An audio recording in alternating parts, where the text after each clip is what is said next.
हिंद साथियों हाल ही में पाकिस्तान में आतंकवादियों ने बहुत ही बुरी तरीके से अटैक किया है और ये अटैक हुआ है साथियों पाकिस्तान का पंजाब में मैन वाला जो एयरबेस है साथियों यहाँ पे आतंकवादियों ने बहुत ही बुरी तरीके से अटैक किया है और इस अटैक से पाकिस्तान को बहुत बड़ा झटका यहाँ पे लगा हुआ है और इसी अटैक से जो है पाकिस्तान के बहुत ही पावरफुल जो जहाज थे साथियों 3 से 4 जहाज यहाँ पे बहुत ही बुरी तरीके से डैमेज हो गए हैं और यह जहाज पाकिस्तान के नहीं थे बल्कि पाकिस्तान ने इन जहाज़ों को चाइना से खरीदा था। लेकिन अब यहाँ पे ये जहाज भी पूर्ण रूप से डैमेज हो चुके हैं। इसी में एक F-16 जहाज है साथियों, यह जहाज बच गया है और इस घटना को देखकर कहीं ना कहीं भारत को भी सीख लेना चाहिए साथियों, क्योंकि ऐसी ही घटना भारत में भी हमें यहाँ पे देखने को मिला था पातालकोट में। तो कहीं ना कहीं इसमें सुरक्षा को लेकर काफ़ी सावधानी यहाँ पे बरतनी चाहिए। और यहीं पे यदि मैं चर्चा करूँ एयरबेस की, तो एयरबेस वह जगह होता है, वह क्षेत्र होता है साथियों, जहाँ पे बहुत ही महंगे महंगे जो जहाजें जो होती है उनको यहाँ पे रखा जाता है। बहुत ही पावरफुल शक्तिशाली जो जहाज होते हैं उनको यहाँ पे सुरक्षित रखा जाता है। तो कहीं ना कहीं इसमें जो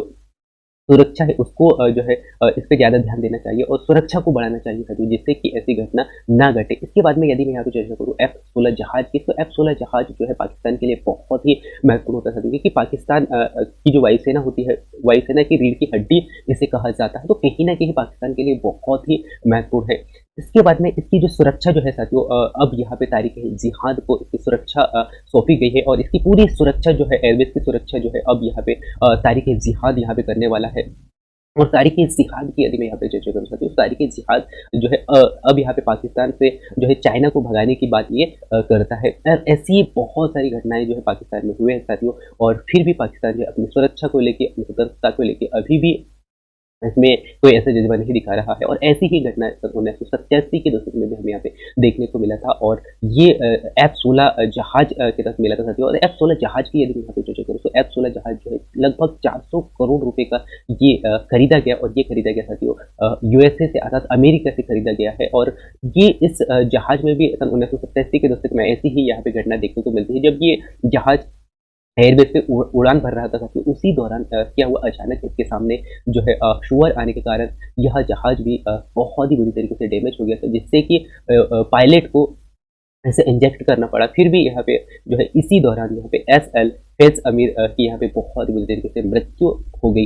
तो कहीं ना कहीं जो है पाकिस्तान को इसमें सबक सीखना चाहिए और ऐसी गलती नहीं करना चाहिए। अब यहाँ पे F-16 जहाज भी बहुत ही बुरी तरीके से जो है पूर्ण रूप से डैमेज हो गया है और ऐसी ही घटना और यहाँ पे 2011 को देखने को मिलती है। और ये पाकिस्तान जो है आतंकवादियों को पनाह देता है, लेकिन यही आतंकवादी जब पाकिस्तान की जो सुरक्षा है उसी पे जब ये डैमेज करते, तो कहीं ना कहीं पाकिस्तान को भी यहाँ पे बहुत ही बुरा झटका लगता है। और ऐसी ही घटना जो है 2011 में हमें यहाँ पे देखने को मिलता है। कराची वाला जो क्षेत्र है साथियों, कराची मेहरात वाला जो क्षेत्र है, यहाँ पे ऐसी घटना होती है। और ये घटना हुआ साथियों लगभग 22 से 23 मई 2011 को ये घटना घटी थी, अर्थात जब जो हुशामा बिन लादेन की जब यहाँ पे हत्या हो गई थी, यहाँ पे मृत्यु हुई थी, उसी के 20 से 22 दिन बाद में ये घटना यहाँ पे घटी है। तो कहीं ना कहीं यदि हम यहाँ पे देखें तो हुशामा बिन लादेन है साथियों, इसकी हत्या का बदला लेने के लिए ही ये घटना जो है 2011 में ये घटना घटी थी। और इससे भी बहुत सारे जो जहाज है साथियों यहाँ पे डैमेज हुए थे। बहुत शक्तिशाली जहाज जो कि 4 इंजन वाले जो जहाज थे साथियों, वो बहुत ही महत्वपूर्ण थे पाकिस्तान के लिए और बहुत ही शक्तिशाली थे।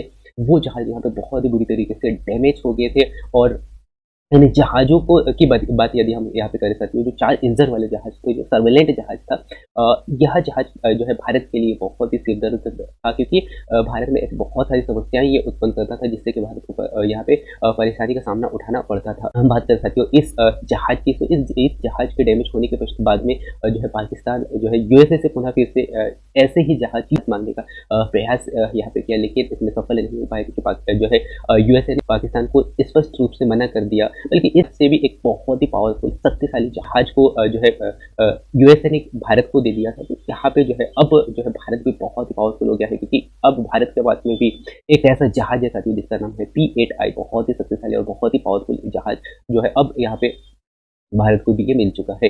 अब यदि हम यहाँ पे चर्चा कर सकते हैं पाकिस्तान की, तो पाकिस्तान में बहुत सारे जो अलग अलग यहाँ पे संगठन है साथियों, ऐसे ही संगठन है तालिबान। तो तालिबान का कहना है साथियों कि ये जो पाकिस्तान वाला जो क्षेत्र है साथियों, ये क्षेत्र है, इसको जो तालिबान जो है ये कहते हैं कि इसे अलग स्वतंत्र घोषित किया जाए, जैसे कि अफगानिस्तान को स्वतंत्र किया गया है, ऐसे ही यहाँ पे स्वतंत्रता चाहता है। और यहीं पे यदि मैं बात करूँ तारिक-ए-जिहाद की, तो कहीं ना कहीं यहाँ भी जो है अलग देश को लेके ये अपने बातों को रखता है। और यही बलूचिस्तान के जो आर्मी सैनिक है, इनका भी यही कहना चाहती हूँ कि पाकिस्तान में ये वाला जो क्षेत्र है इसे अलग यहाँ पे देश बनाया जाए तो पाकिस्तान को और कितने टुकड़े किए जा सकते हैं, ये तो जो है पाकिस्तान ही जाने। और ये पाकिस्तान नहीं है, पाकिस्तान नहीं है साथियों, ये बल्कि पाकिस्तान का एक दृश्य है, क्योंकि पाकिस्तान जो है हर समय ऐसे ही हरकत करता है, इसीलिए यहाँ पे दिखाना पड़ रहा है। इसके बाद में नेक्स्ट हम चर्चा करते हैं CPEC की। तो कॉरिडोर पाकिस्तान इकोनॉमिक्स जो चाइना जो है साथियों, इस पे हम यहाँ पे नज़र डालते हैं। और पाकिस्तान में जो है एक ग्वादर बंदरगाह है साथियों, जिसका निर्माण चाइना के द्वारा ये किया गया है। और जो चाइना जो है, चाइना की यदि मैं यहाँ पे चर्चा कर सकती हूँ, तो चाइना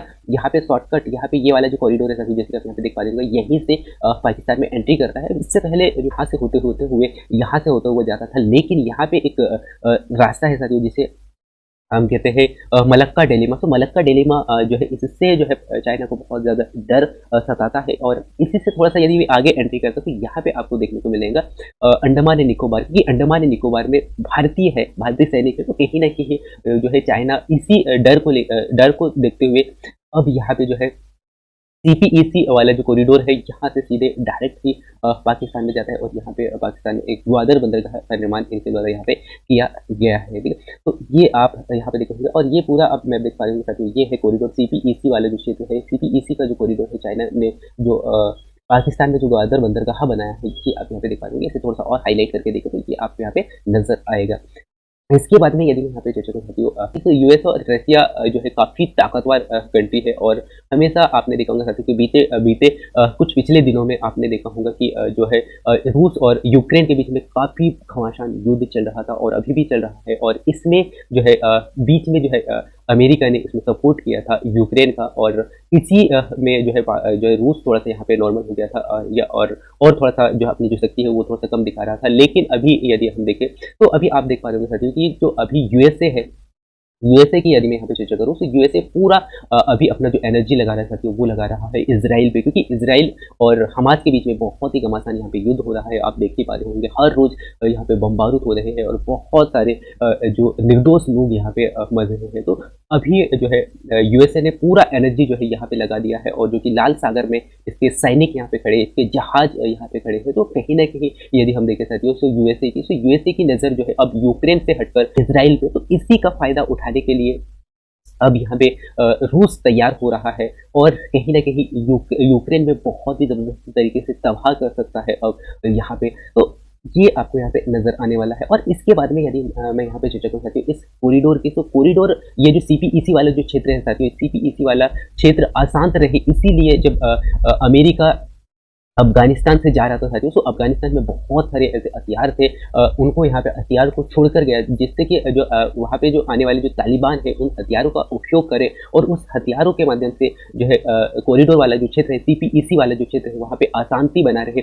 इसीलिए उन्होंने क्या किया था, यहाँ पे बहुत सारे जो हथियार है वो छोड़ के गया था। और अब जो है यूएसए की नज़र पूरे इजराइल पे, इसी कारण अब यहाँ पे जो है रूस इसमें शक्ति को यहाँ पे यूक्रेन में लगाने वाला है। इसीलिए यूक्रेन जो युद्ध है यहाँ पे पुनः फिर से हम यहाँ पे देखने को मिल सकता है। क्योंकि यूएसए का जो प्रेसिडेंट है वो पूर्ण रूप से पूरा अपना जो एनर्जी जो है, पूरा जो जहाज सैन्य व्यवस्था है वो इजराइल की सुरक्षा पे लगाया है। तो इसी को देखते हुए जो है रूस के जो प्रेसिडेंट है, उन्होंने यहाँ पे नेक्स्ट अगला जो जहाज उनका जो बहुत ही पावरफुल जहाज था Mi-35, तो Mi-35 जहाज को जो है पाकिस्तान में बेचा था। अब ये जहाज भी रूस के प्रेसिडेंट पाकिस्तान से ये मांग रहे हैं, क्योंकि इस जहाज का यूक्रेन युद्ध में बहुत ही काम आने वाला है। और ये बहुत ही पावरफुल शक्तिशाली जहाज है।